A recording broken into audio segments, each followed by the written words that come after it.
नमस्कार, मैं हूं आशुतोष। बीजेपी के महारथी लालकृष्ण आडवाणी को आखिरकार अपना इस्तीफा वापस देना पड़ा। संघ प्रमुख और पार्टी नेताओं के दबाव में आडवाणी ने घुटने टेक दिए। आडवाणी कहीं घर पर हुई प्रेस कॉन्फ्रेंस में पार्टी अध्यक्ष राजनाथ सिंह ने इस बात का ऐलान किया। हालांकि घर पर मौजूद होकर भी आडवाणी सामने नहीं आए। पार्टी ने उन्हें क्या कहकर मनाया और उनके उठाए सवालों पर पार्टी की क्या राय है और कितनी गंभीर होगी, अभी तक साफ नहीं है।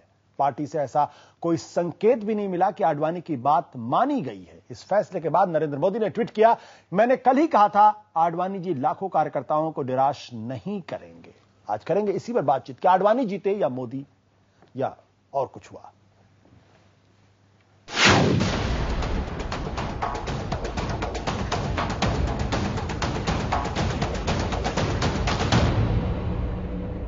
मैंने स्वयं आडवाणी जी को कहा, क्योंकि मैं यहां मौजूद हूं, यह प्रेस कॉन्फ्रेंस हमारी है, यह उचित नहीं होगा कि मैं प्रेस कॉन्फ्रेंस करूं और उसमें आडवाणी जी हमारे बगल में बैठकर हमारी प्रेस कॉन्फ्रेंस सुने। यह सामान्य शिष्टाचार के खिलाफ होगा। इसीलिए मैंने आडवाणी जी से अनुरोध किया कि आपको वहां बैठने की जरूरत नहीं है। आखिरकार नाराज आडवाणी मान गए, या यूं कहें कि उन्हें मानना पड़ा। संघ और पार्टी नेतृत्व ने उन्हें इस्तीफा वापस लेने के लिए मना लिया, मगर ये साफ हो गया कि आडवाणी अब हाशिए पर ही हैं। बीजेपी पार्लियामेंट्री बोर्ड ने जो फैसला लिया है वही अंतिम है। आडवाणी अब मार्गदर्शक ही रहेंगे, उससे ज्यादा नहीं। पार्टी अब मोदी मंत्र का ही जाप करेगी। राष्ट्रीय कार्यकारिणी में बतौर चुनाव समिति अध्यक्ष हुआ नरेंद्र मोदी के नाम का ऐलान वापस नहीं होगा। हम लोगों के अनुरोध पर उन्होंने हम लोगों का अनुरोध स्वीकार किया और साथ ही राष्ट्रीय स्वयंसेवक के सरसंघचालक जी से आज उनकी बातचीत हुई है और उसके पश्चात उन्होंने यह फैसला किया है, जो भी पार्टी का निर्णय होगा उसे मैं मानूंगा। अब बीजेपी के कदम तो आडवाणी से आगे बढ़ चुके हैं, लिहाजा पहली कतार के नेताओं की जबान बदल गई है। सूत्रों की माने तो इसके लिए हरी झंडी संघ ने दी है। संघ ने तो यहाँ तक कह दिया कि आडवाणी माने या नहीं माने, आगे बढ़ो। लेकिन असल मुश्किल अब जेडीयू जैसे दलों की है। अब ये कहने भर से काम नहीं चलने वाला कि ये बीजेपी का अंदरूनी मसला है। एनडीए का जो सर्वोच्च नेता है, जब उसने इस तरह के सवाल उठाए हैं, तो फिर इन सवालों के बीच में हमारी पार्टी के लिए बड़ा मुश्किल है इन लोगों के साथ काम करना। सुश्री ममता बनर्जी ने जो कल सवाल उठाए हैं, उन सुझावों का हम स्वागत करते हैं। गैर भाजपाई और गैर कांग्रेसी दलों का कोई गठबंधन बनाने का प्रयास करना चाहिए। ये अनायास नहीं है कि जब बीजेपी ने मोदी को आगे बढ़ाने का फैसला लिया, उसी वक्त तीसरे मोर्चे की भी चर्चा शुरू हो गई है। ममता ही नहीं, नवीन पटनायक ने भी तीसरे मोर्चे की जरूरत पर जोर दिया है। फिलहाल तो रथ यात्राओं के महारथी ने मान लिया है कि चले मोदी का रथ रोकना अब उनके बस का नहीं है। Bureau report, IBN 7। और इस मसले में जनता के 5 सवाल हैं। क्या नरेंद्र मोदी ही आज बीजेपी की सबसे बड़ी जरूरत है? दूसरा सवाल, क्या बीजेपी में नरेंद्र मोदी का विरोध हमेशा के लिए खत्म हो जाएगा? तीसरा सवाल, क्या दंगों के दाग के बावजूद नरेंद्र मोदी की स्वीकार्यता बढ़ेगी? चौथा सवाल, क्या मोदी के कमान संभालने के बाद एनडीए का समीकरण भी बदलेगा? और आखिरी सवाल, जेडीयू जैसे दल मोदी के नेतृत्व संभालने के बाद एनडीए में रहेंगे या जाएंगे? कुछ ऐसे सवाल हैं जिस पर चर्चा करेंगे। अब बीजेपी में आने वाला दौर नरेंद्र मोदी का है, इसमें किसी तरीके का कोई शक नहीं होना चाहिए। और हमारा एजेंडा साफ है, सबको साथ लेकर चलने वाली राजनीति के नरेंद्र मोदी। बात करने हमारे साथ है बीजेपी के नेता सुधांशु मित्तल, संघ के विशेषज्ञ जानकार राकेश सिन्हा, पटना से जनता दल यूनाइटेड के राजीव रंजन, मुंबई से शिवसेना के प्रेम शुक्ला, वरिष्ठ पत्रकार शरद प्रधान जो हमारे साथ मुंबई से जुड़ेंगे, और साथ स्टूडियो में मौजूद है प्रदीप सिंह। आप लोगों का बहुत बहुत स्वागत है।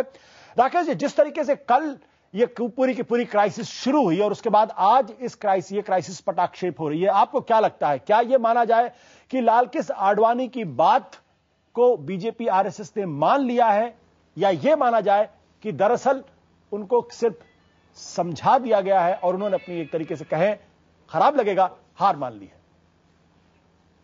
देखिए, ये परिवार के भीतर कभी कभी ऐसी भी स्थिति आ जाती है कि कोई व्यक्ति अपना विरोध जाहिर करता है, और विरोध जाहिर में कोई जायज बातें होती हैं, कुछ ऐसी बातें होती हैं जो स्वीकार की जाए, किसी नहीं की जाए। लेकिन सबसे महत्वपूर्ण बात यह है कि आडवाणी जी की वरिष्ठता को, उनकी आयु और अनुभव को ध्यान में रखते हुए पूरी पार्टी ने उनके प्रति श्रद्धा व्यक्त की जी। वे विचार पुरुष हैं, वे संगठन पुरुष हैं। ऐसे विचार पुरुष और संगठन पुरुष के नाते पार्टी के हर सदस्य ने, हर व्यक्ति ने उनके सामने अपना श्रद्धा भाव रखा, उस उसी का परिणाम है कि आज आडवाणी जी ने पार्टी को एक रखते हुए उनकी पार्टी की बात मान ली। और दूसरी एक महत्वपूर्ण बात है कि देखिए, जिस पार्टी का राष्ट्रीय अध्यक्ष वह एक सामान्य कार्यकर्ता की तरह व्यवहार करे, यह बहुत ही अद्भुत उदाहरण है। राजनाथ सिंह जी पूरे प्रकरण में एक साधारण कार्यकर्ता की तरह व्यवहार करते रहे। यह जिस संगठन में हो सकता है उसी में यह ऐसे क्राइसिस रिजॉल्व होते हैं 48 घंटे के अंदर या 24 घंटे के अंदर। बट राकेश जी, क्या ये इस बात का भी प्रतीक नहीं कि जो गंभीर मुद्दे लाल कृष्ण आडवाणी ने उठाए हैं, उन मुद्दों की तरफ पार्टी की तरफ से किसी तरीके का कोई आश्वासन नहीं मिला? उनकी दरअसल इस बात को लेकर चिंता थी और असली मुद्दा यह था कि भाई आप पर्सनलाइज एजेंडा बढ़ाने वाले लोगों को आगे बढ़ा रहे हैं, ऐसे पार्टी कैसे आगे? क्या इस बारे में किसी तरीके का कोई आश्वासन नहीं मिला? यानी आप आडवाणी को प्रतीक पुरुष भी मानते हैं, गार्डियन भी मानते हैं, लेकिन उनकी बात नहीं मानते। देखिए, एक बात है, जो मुद्दे उन्होंने उठाए वे सनातन मुद्दे हैं। वो किसी भी संगठन के लिए, भारतीय जनता पार्टी के लिए नहीं, कम्युनिस्ट पार्टी के लिए भी, कांग्रेस पार्टी के लिए, समाजवादी पार्टी के लिए भी लागू होता है कि मूल्य अधिष्ठित राजनीति हो। संघ उसी की बात करता है। लेकिन ये सब्जेक्टिव मुद्दे हैं जिसको लॉन्ग टर्म में पार्टी एड्रेस करेगी, करती रही है और मुझे लगता है पार्टी करेगी। यही तो पार्टी ने विचार किया आडवाणी जी के साथ। हम जिन मुद्दों को आपने उठाया वो मूल्य अधिष्ठित राजनीति की बात है, सामूहिक नेतृत्व की बात है। मुझे लगता है ये Bharatiya Janata party cadre based विचार प्रधान पार्टी है जो सामूहिक नेतृत्व में ही जी सकती है, मर सकती है। यह स्विम टुगेदर, सिंक टुगेदर, ये भारतीय जनता पार्टी का एक अधिष्ठान रहा है। अब मुझे लगता है भारतीय जनता पार्टी इस अधिष्ठान से थोड़ा इधर उधर हो सकती है, लेकिन पुनः अपनी जगह पर लौट आती है।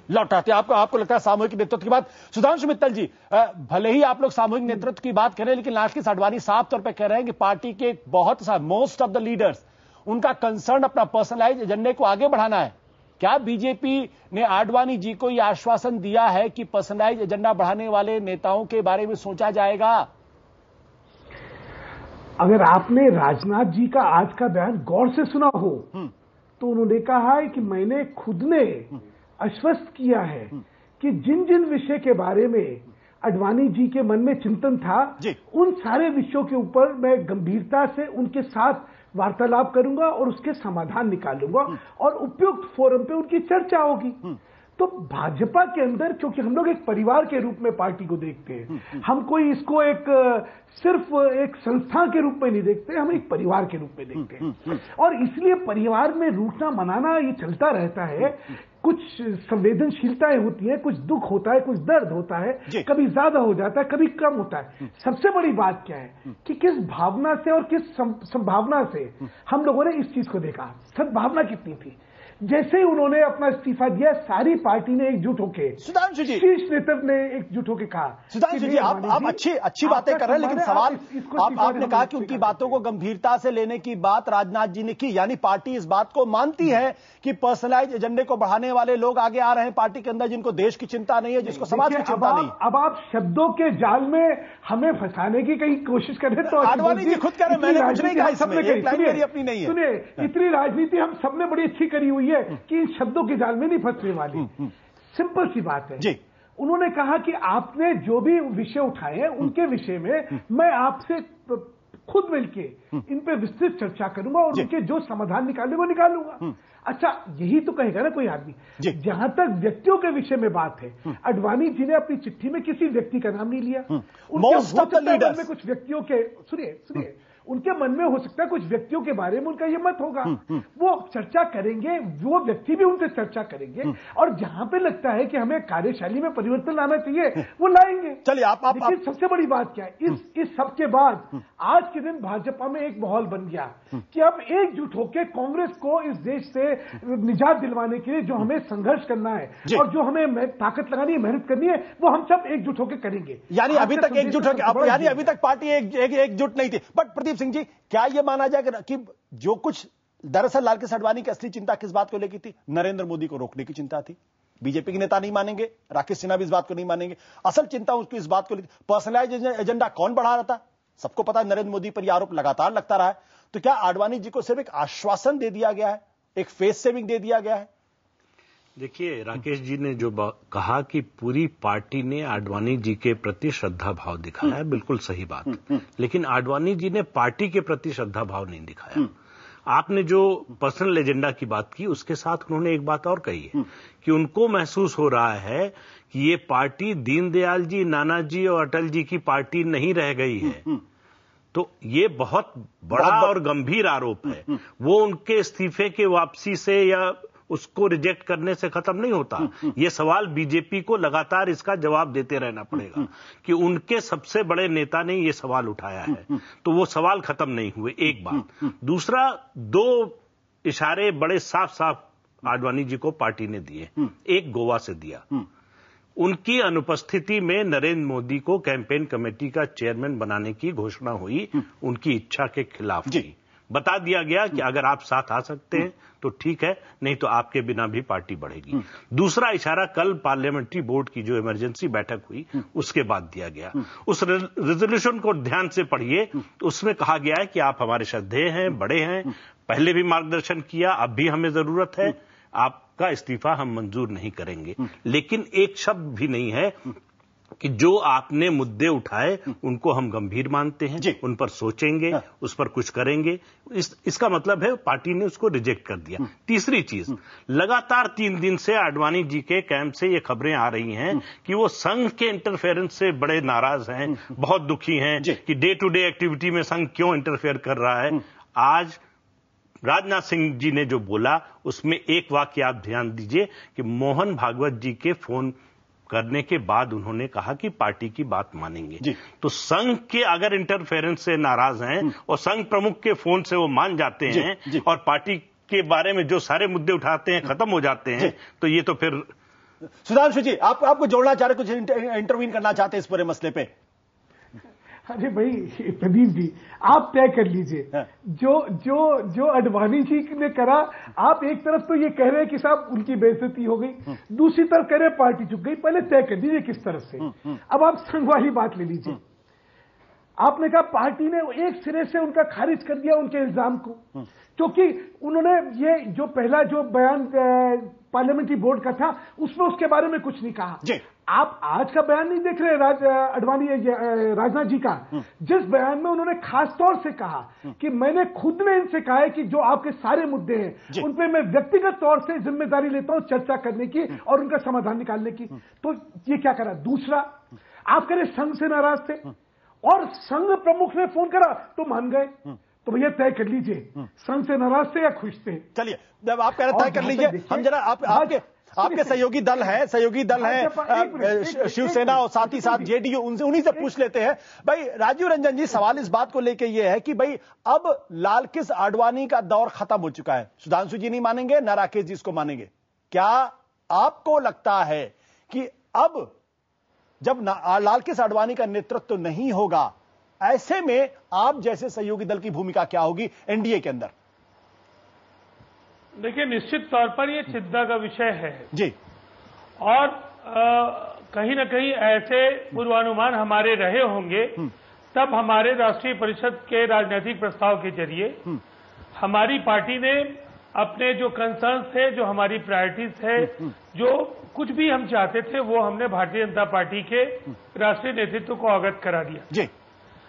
जिस तरह से 31 दिसंबर तक की एक डेडलाइन हम लोगों ने दी थी और उसके बाद जो राष्ट्रीय कार्य समिति की बैठक में भारतीय जनता पार्टी के फैसले हैं और जो नेताओं के बॉडी लैंग्वेज थे और जो घटनाएं घटी हैं या हाल के दिनों में भारतीय जनता पार्टी के नेताओं के जो बयान हैं, बिहार आए नेताओं के बयान या दिल्ली से कई नेताओं के बयान या पैनल डिबेट में जो उनके जो बयान आए हैं, कई सर्वेक्षणों के आधार पर जो उनके अलग अलग तरह के निष्कर्ष हैं, तो कहीं ना कहीं पार्टी के लिए चिंता का विषय है। और इसीलिए हमने कहा है कि ये आपका आंतरिक विषय केवल नहीं है, इसका रिश्ता हमारे गठबंधन के भविष्य से जुड़ा है जी।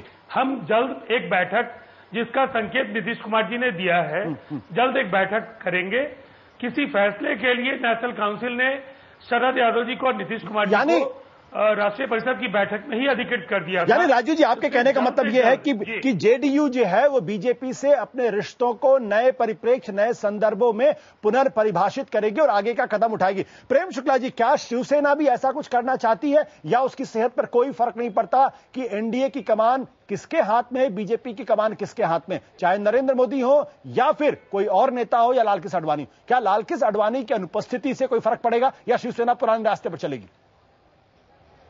भारतीय जनता पार्टी के शीर्ष नेता लालकृष्ण आडवाणी जी के इस्तीफे पर शिवसेना के पक्ष प्रमुख आदरणीय उद्धव जी का कल जो बयान है बहुत सुस्पष्ट है। उन्होंने कहा कि भारतीय जनता पार्टी और राष्ट्रीय जनतांत्रिक गठबंधन, इसकी संकल्पना ही हम आदरणीय अटल जी और आडवाणी जी के बिना कर ही नहीं सकते जी। इसलिए आडवाणी जी का जो इस्तीफा है वो शिवसेना के पक्ष प्रमुख एक पीड़ादायक घटना मानते हैं, राष्ट्रीय जनतांत्रिक गठबंधन के लिए भी, भारतीय जनता पार्टी के लिए भी, और इसलिए वो कहते हैं कि उनको मनाना अत्यावश्यक है।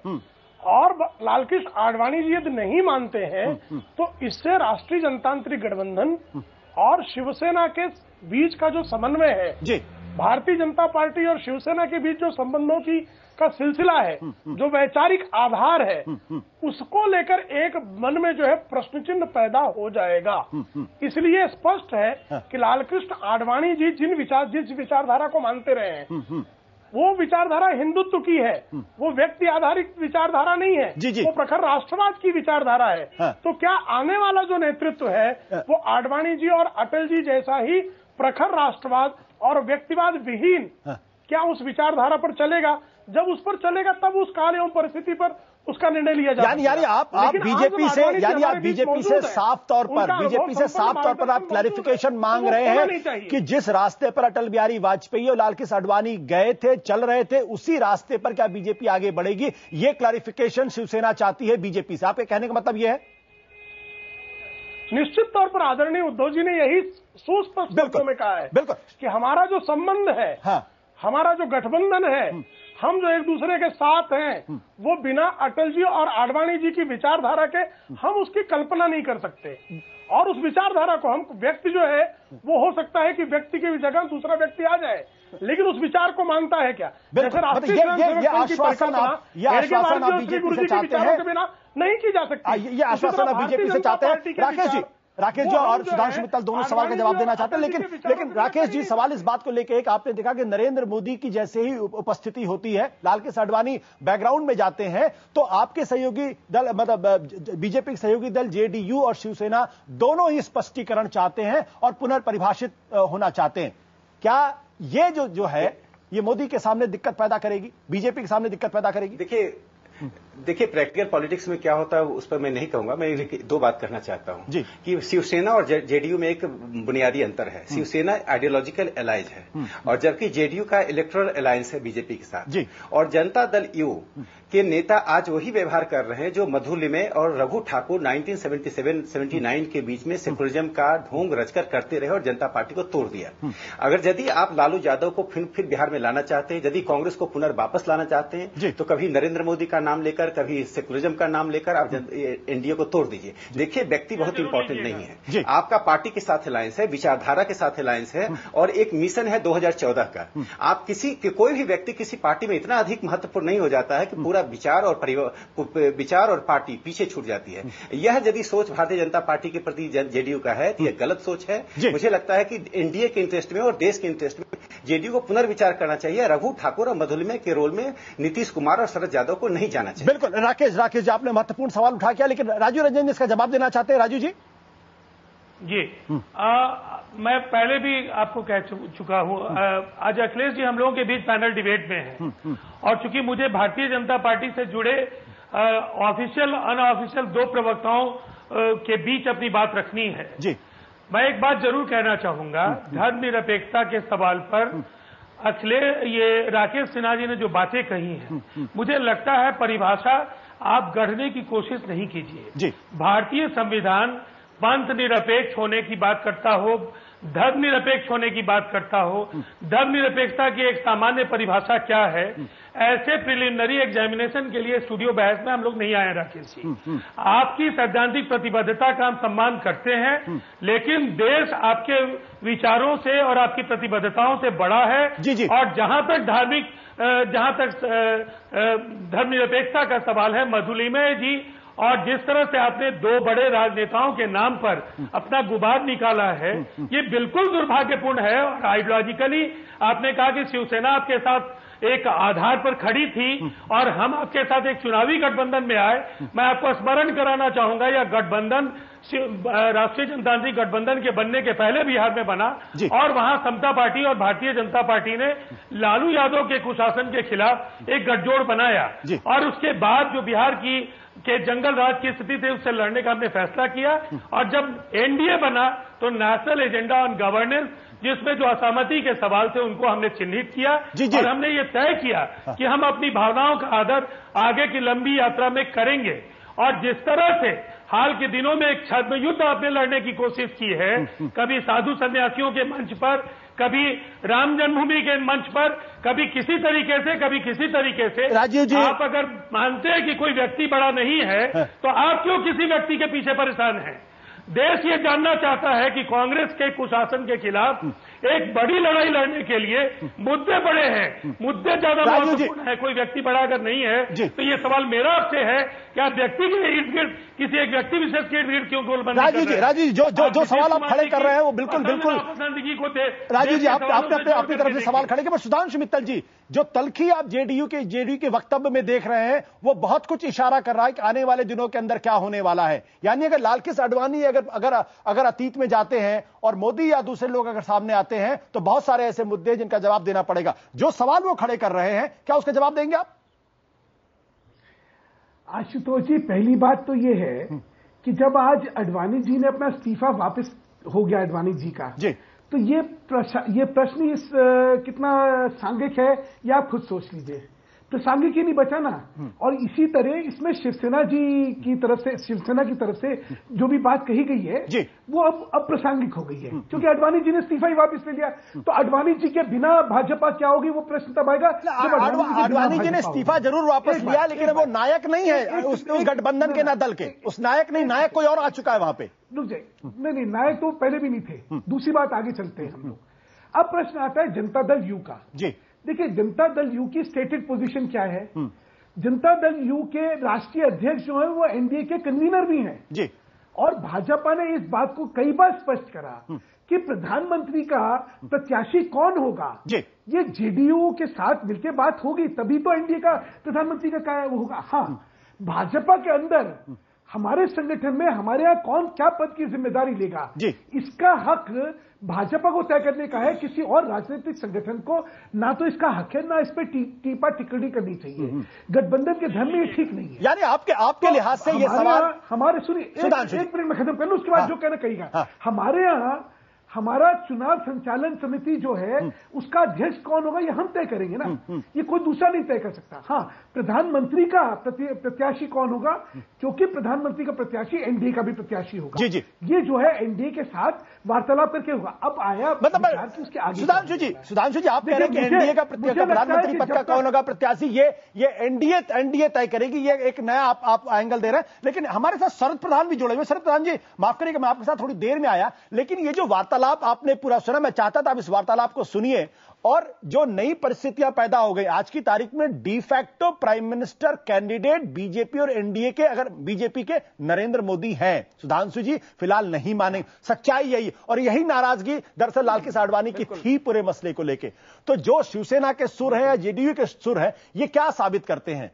क्या आने वाले दिनों में बीजेपी और एनडीए के लिए दिक्कत पैदा होने वाली है नए सहयोगियों को लेकर और पुराने सहयोगियों के साथ? ये अभी मुझे लगता है आशुतोष, ये सिर्फ ये टीदिंग ट्रबल्स हैं। और क्योंकि ये आडवाणी को लेकर के इतना जो हाइप हुआ है, जो जिसका कि समाधान आज निकाल लिया गया, क्योंकि दोनों का इज्जत का सवाल था, एक फेस सेविंग का रास्ता निकाला गया है। जिस तरह, क्योंकि आडवाणी जी को लगा कि उनका अस्तित्व खत्म हो रहा है, जो कि उन्हें वैसे ही पहले मालूम हो जाना चाहिए था। लेकिन और पार्टी को लगा कि ये पार्टी के बारे में जरा नेगेटिव इमेज जा रही है।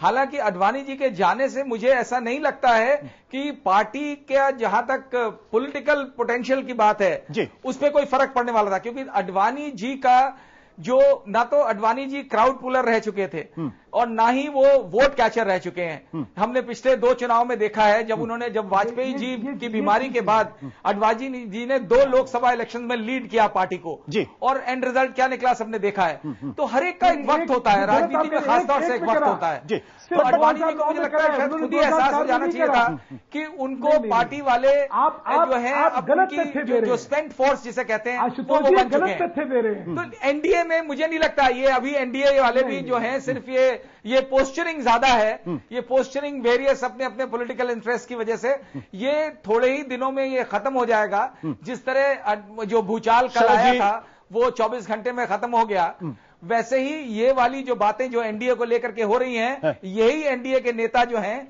इसको स्वयं दफना देंगे इन बातों को। शरद जी, आप बड़ी दिलचस्प बात कह रहे हैं। आपके कहने के मुताबिक जो है कि ये टीथिंग ट्रबल है, कुछ समय तक चलेगा, और उसमें बाद में इशारा इस तरफ भी कर रहे हैं कि यही एनडीए के नेता जो है वो एक तरीके से एक्सेप्ट कर लेंगे। बट क्या जनता दल यूनाइटेड एक्सेप्ट करेगा? क्या दूसरे नए सहयोगी आएंगे? और क्या नरेंद्र मोदी को अपनी स्टाइल ऑफ फंक्शनिंग को बदलने की जरूरत है? इस पर चर्चा करेंगे छोटे से ब्रेक के बाद।